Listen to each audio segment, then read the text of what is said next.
गांव के एक कोने में एक पुराना स्कूल था जो पिछले 20 सालों से बंद पड़ा था। लोग कहते थे कि वहां कुछ अजीब होता है, खासकर रात को। कोई हंसी की आवाज, कोई दरवाजा अपने आप खुलता बंद होता, और कभी कभी वहां से बच्चे के रोने की आवाज आती। लेकिन किसी ने जाकर देखा नहीं, क्योंकि गांव वालों को वहां जाने की हिम्मत नहीं होती थी।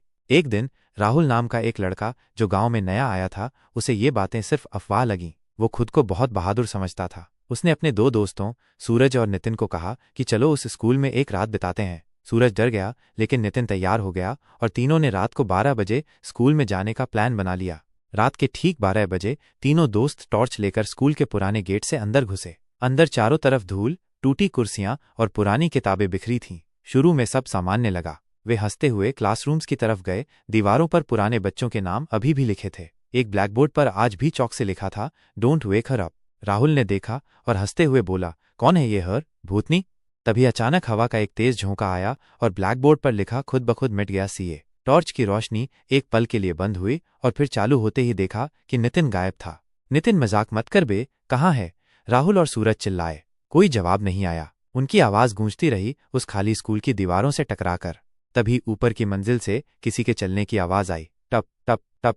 राहुल ने कहा, चल ऊपर देखते हैं। जैसे ही वे सीढ़ियां चढ़े, उन्हें नितिन दिखा।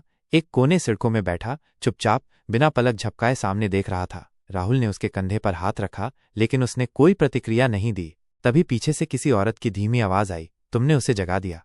दोनों पीछे मुड़े, लेकिन वहां कोई नहीं था। तभी नितिन धीरे से बोला, वो अब जाग चुकी है।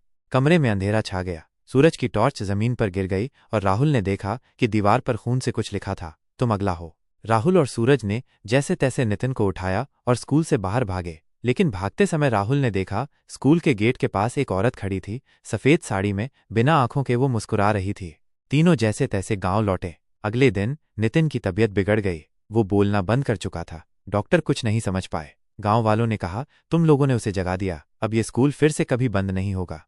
राहुल अब भी सोचता है कि उस रात क्या हुआ, लेकिन वो फिर कभी स्कूल की तरफ नहीं गया, क्योंकि कुछ दरवाजे एक बार खुल जाएं तो फिर कभी बंद नहीं होते।